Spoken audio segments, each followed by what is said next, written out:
In this video, I'm going to show you a simple technique that's going to allow you to double the amount of sales appointments on your calendar. If you don't know who I am, my name is Justin. I'm one of the co-founders of Conversionly. We help build proven client acquisition system that books appointments on sales calendars using online advertising with businesses who require a conversation to close a deal. We've been able to build our company to a $10 million business in 3 short years, and we've helped over 700 clients. And this technique that I'm about to show you is a small glimpse behind the curtain of our success. So who is this for? This is for any company that is running online paid media, pushing traffic to a landing page, to a conversion funnel with the goal of trying to book an appointment. Now, I stumbled upon this when I was trying to increase the amount of friction inside of our funnel to increase the quality on our sales calls. Now, really quickly, I'm gonna pull up a couple of visuals so that we can explain this process. All right, what we have here is friction and quality. Now, we have this line graph here, and if you look all the way to the right, you can see less volume, more quality. All the way to the left is less quality, more volume. Now, if you want more volume, more sales calls, you want to reduce the amount of friction that you have in your funnel, and I'll walk you through that here in a second. However, just know that the less friction that you have in the funnel, the less quality that you're gonna see on your appointments and on your sales calls. Now, if you move all the way to the right, you're gonna have less volume, but more quality. Now, the way that you would move to the right is if you have your sales calendar booked out. I would recommend it's booked out 2 or 3 days in advance, and then you start going through these phases. Now, the farther right that you go, the higher quality the prospect is going to be because you're going to add in friction, but just know you're going to have less volume.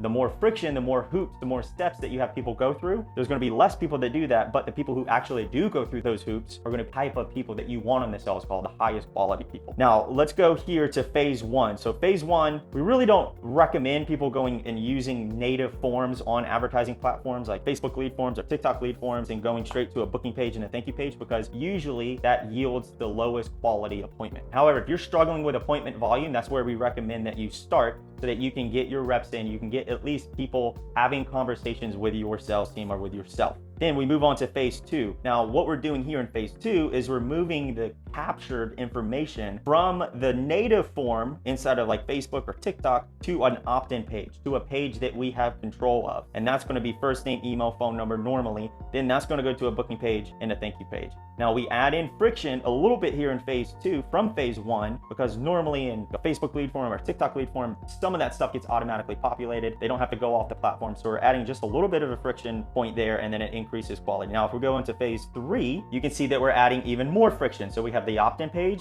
goes to now a VSL page. It's essentially a page that says a little bit more about what your offer is. There's a video that explains it.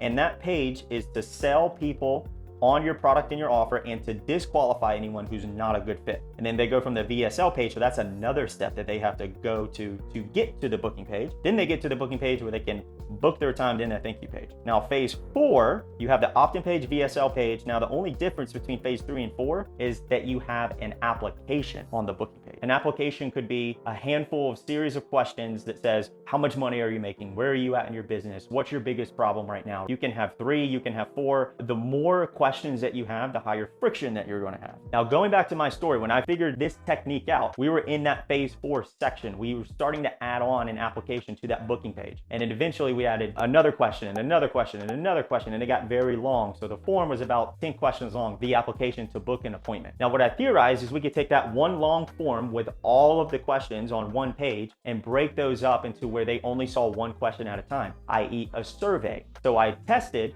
a form application versus a survey application. Now, when we made this test, we saw our appointments double overnight. The only thing that we changed was going from a form with all the questions to a survey that had the questions one by one. Now, if you think about how human behavior works, if you fill out something and you go on to the next thing and you're like, okay, this is another question, you fill that question out, you go into the third question, you're like, oh, I've already completed 1, 2, and 3. I might as well complete these other ones. So there's a sense of progress there. The ball is rolling. There's momentum. The biggest thing that you want to do in a sales funnel is to try to get that momentum rolling. So that is what we saw increased our appointment by over 100%, literally overnight. In fact, one of our clients, Tyreek, was able to take this technique and a handful of other techniques, and within a couple of weeks, his sales team had a record week in cash collected. He was able to inject very quickly within a couple of days, $17,000 extra from what he was doing before, because he doubled his appointments literally overnight. I'll make sure that I'll link that video up so that you can see him tell his story and that certain scenario, kind of walk you through what that looks like and how that's been used in one of our clients' businesses. All right, guys, that wraps up this video. Thank you guys for watching. I really do appreciate it. If you want more tips and tricks and tidbits like this, be sure to follow us on Facebook and Instagram and TikTok and YouTube and all of the channels. We are dropping little tips and tricks and dropping value just like this all the time. So I hope to see you guys on the next video.